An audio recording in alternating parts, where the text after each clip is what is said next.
to South Carolina. Let's hear it for the voters of the Low Country tonight. Give yourself a round of applause.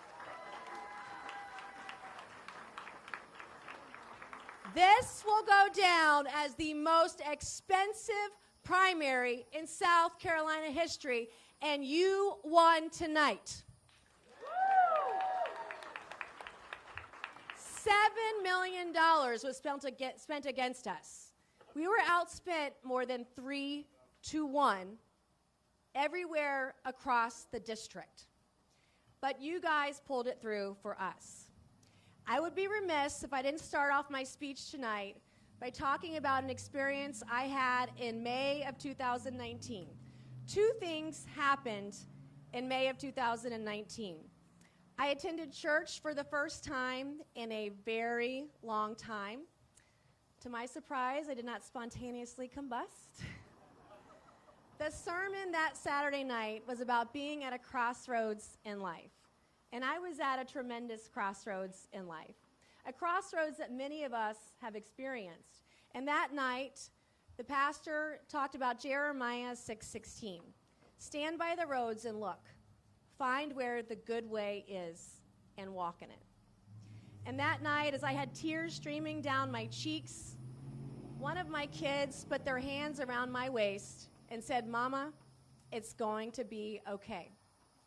We are going to be okay, and I love you." This moment in church changed my life, changed my trajectory forever. So by his grace and by the grace of God, I want to say thank you to Pastor Josh Surratt.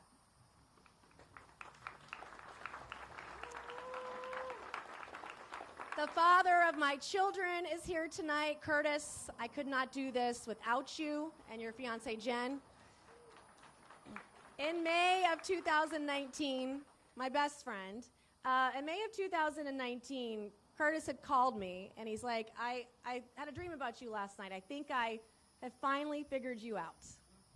And I think I figured out why you do this political thing. He said, one, this job, this political job, this government job, it gives you a purpose in life you've never really had. And he said, it drives who you are every single day. He says, you know what? You're good at it. So I said, if you'd said that 5 years earlier, we'd still be together. But he's fantastic, a wonderful human being. I love his fiancée. You guys have been incredible to me and the kids in supporting me. I could not do this without you. I want to thank my mom and dad. They're here somewhere. There they are. Mom and dad. They are the bumper sticker machine. So we sent out more bumper stickers in this election than in any prior election ever. So Dad would stuff the envelopes, Mom would put the labels on or hand address the envelopes, and they were a machine. And if I didn't have stamps and letters and envelopes in time for them to mail it out, they would call me screaming, where are the bumper stickers? And so you guys were a machine. Thank you. I love you both tremendously. I want to thank my children, obviously, Curtis and Jen. I thanked y'all earlier. Thank you. I want to thank the sorority who is here tonight. Dr. Katad, my chief of staff, is floating around here somewhere. Dr. Katad is here. Chelsea, one of the OGs, one of the originals, is in the back. You've been with me since 2019. Jamie and Susan, my moms for Mace, my Jewish coalition, my shoulder to cry on. Sydney, Claire, Ellie, Lauren. In the sorority, we allow men, so let me recognize the guys in our operation. John and Duke, Matthew, Whit, Doug, Woody, Patrick, Joel, the teen yard sign team, Maddox, Mike, and Miles, JC, and Dan and Gary, our event and sound operation, and last but not least, Beaufort Billy, who put out all of our yard signs, I think, in Beaufort County, you and Patrick Daly, so thank you. Beaufort Billy is up here tonight. I mean, if your sign is in Beaufort County, between Beaufort Billy and Patrick, they did it all. I want to thank our state and local leaders, from the governor, Henry McMaster, to our mayors, to state house reps, to state senators, to city and county council members. I also want to give a giant heartfelt thank you to the 45th and 47th President of the United States for his support.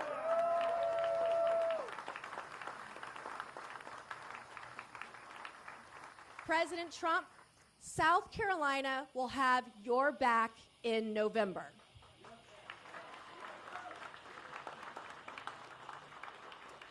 Thank you all for standing by me and sticking with me, and many of you for sticking up for me. Throughout this campaign, you have done what I do in Washington. You turned out the senseless noise, and you focused on what is important to move South Carolina forward and lift all of us up. It continues to be the honor of my lifetime to represent you, the people of South Carolina. You've entrusted me with a sacred duty to be your representative in Congress. In return, I pledge to continue to represent you and your families without fear of alienating the so-called powerful Washington elite. You want to see the real power? All you have to do is look in the mirror. You, the people, are the power. It's not in Washington. You hold it in the tip of your hand. So while they might be calling the race for me tonight, tonight is really your victory. Washington has it completely backwards. They think they are in charge of your lives. And anytime someone comes along and calls them out, you get labeled as a rebel, you get labeled as a renegade, you get labeled as a rabble-rouser, and sometimes you get labeled as a maverick. They don't want their comfortable existence messed with by someone who isn't impressed with their lofty titles. That reminds them every day that Washington is not in charge. You, the people, are. I'm unafraid. I'm unafraid to stand on principle. I'm unafraid to stand up to powerful people. And I'm unafraid to stand up to powerful forces. And there are consequences for standing up to these powerful forces.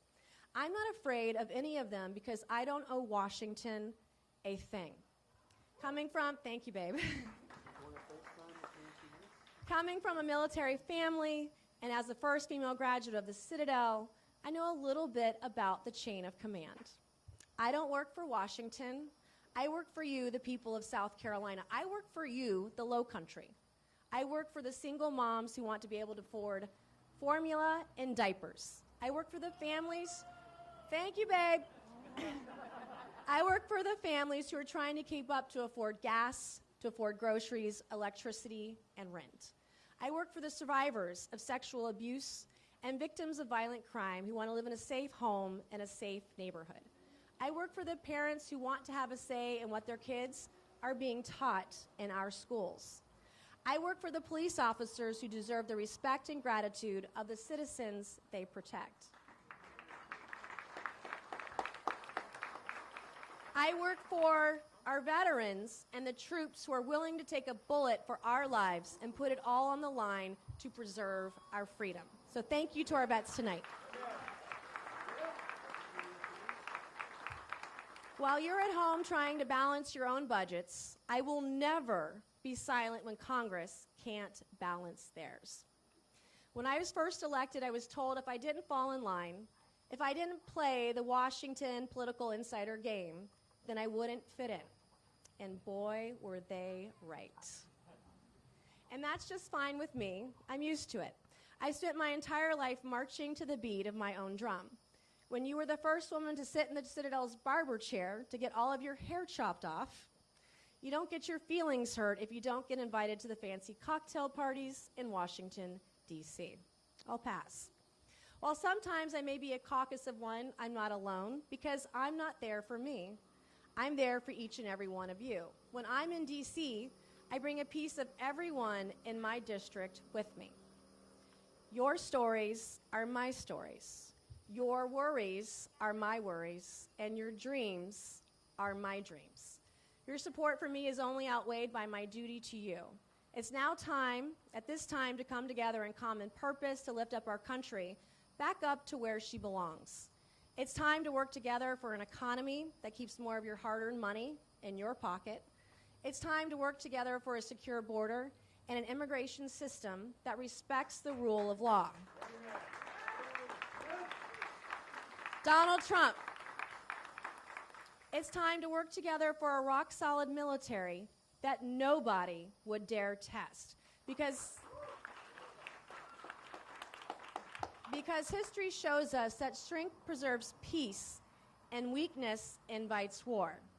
And it's time to work together for a unified love of America, a renewed sense of patriotism, a respect for all people of goodwill that these times demand and our citizens deserve. Before I went to the Citadel, I was a high school dropout working at a Waffle House on the side of the highway.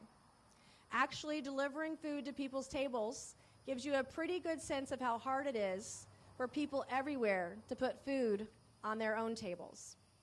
Now, when I walk the historic halls of the U.S. House, I am still the same woman from the kitchen at Waffle House. While I may have traded my apron for a dress, my job is still the same. I still go to work every day to serve you and to serve the Lowcountry. So tonight,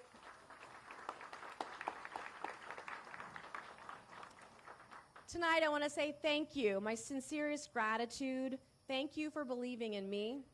Thank you for allowing me to have the privilege to be your server. Thank you. You can clap.